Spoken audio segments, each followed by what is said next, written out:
పదే పదే వెళ్తున్నారు అనేది ఒక ప్రశ్న. గతంలో కుప్పంపైనే అదే పనిగా జగన్ ఒత్తిడి, అందుకే కడపపైనే కూటమి కన్ను పడిందా అని కూడా అంటున్నారు.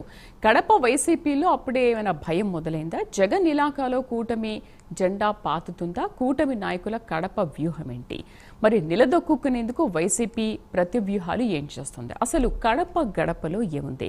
డిస్కస్ చేద్దాం ఇవాళ ప్రైమ్ డిబేట్లో పార్టిసిపేట్ చేస్తున్నారు. మనతో పాటు బొట్ల రామారావు గారు, వైసీపీ అధికార ప్రతినిధి, తాడువాయి రామకృష్ణ గారు, బీజేపీ అధికార ప్రతినిధి స్టూడియోలో ఉన్నారు. మరి కాసేపట్లో హేమకుమార్ గారు, ముదాల తులసి గారు కూడా జాయిన్ అవుతారు. నమస్తే అండి రామారావు గారు. నమస్తే రామకృష్ణ గారు. అసలు ఏంటి కడపలోనే ఎందుకు ఇన్నిసార్లు పర్యటిస్తున్నారనేది ప్రధాన ప్రశ్న.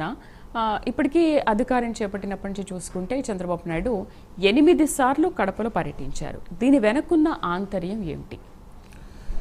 ముఖ్యంగా కడపలో అన్నిసార్లు పర్యటించడానికి అభివృద్ధి కారణం. ఎందుకంటే ముఖ్యమంత్రి చంద్రబాబు గారు ఎప్పుడు కూడా ఎల్లవేళలా అభివృద్ధికే పెద్దపీట వేస్తారండి.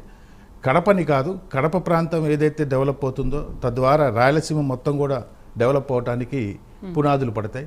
దీనికి ఆల్రెడీ ఎన్డీఏ భాగస్వామ్యమైనటువంటి మరి ఆ రోజు ఉన్నటువంటి 2014లో బీజేపీ ప్రభుత్వం, బీజేపీ కానివ్వండి, తెలుగుదేశం పార్టీ కానివ్వండి, భాగస్వామ్యంలో 2014లోనే రాయలసీమ అభివృద్ధికి, కడప అభివృద్ధికి పెద్ద పీట వేయటం జరిగింది.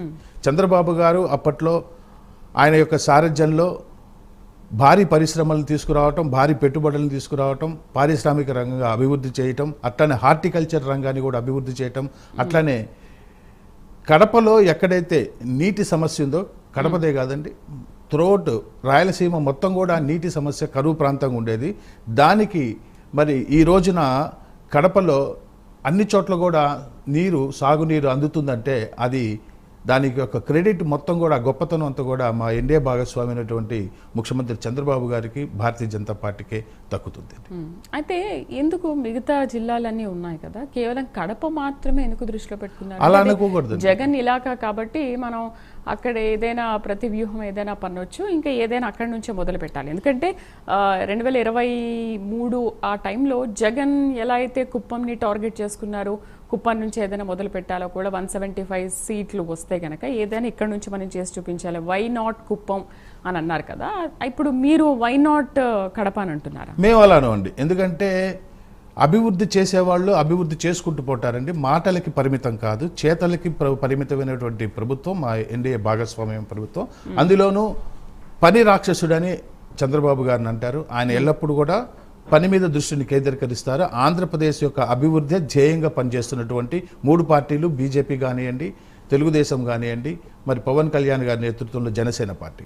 మా యొక్క అంతిమ లక్ష్యం ఆంధ్రప్రదేశ్ అభివృద్ధి, కడప యొక్క అభివృద్ధి, రాయలసీమ యొక్క అభివృద్ధి. అందుకే ప్రధానమంత్రి మోడీ గారు ఏదైతే 2024లో ప్రధానమంత్రిగా బాధ్యతలు చేపట్టిన తర్వాత ఆంధ్రప్రదేశ్కి 5 సార్లు రావటం జరిగింది. ఇంకెక్కడ కూడా అన్నిసార్లు రాలేదండి.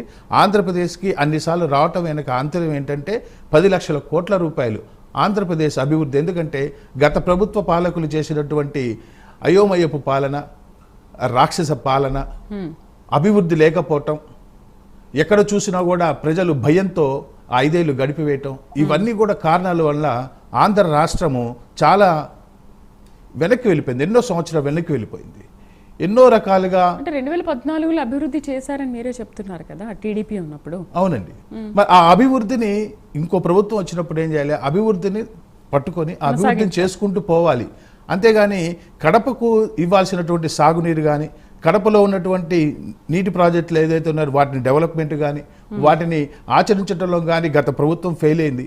అంతేకాకుండా అక్కడికి ఎక్కడో మత్స్యకారులకు తెలియనిదండి చేపలను పంచటం, చేపల యొక్క వ్యవసాయ ఇదని చెప్పేసి అక్కడ తీసుకొచ్చి షాపులను పెట్టడం, సముద్రంలో దొరికే చేపలు, రొయ్యలు అవన్నీ అక్కడ పెట్టడం, ఇలాంటి చిన్న చిన్నవి పనులు చేసి పెద్దగా ప్రచారం చేసుకొని ఎన్నో కోట్ల రూపాయలు ఖర్చు పెట్టి ప్రజాధనాన్ని వృధా చేయటమే పోయిన పాలకులు చేసినటువంటి పని.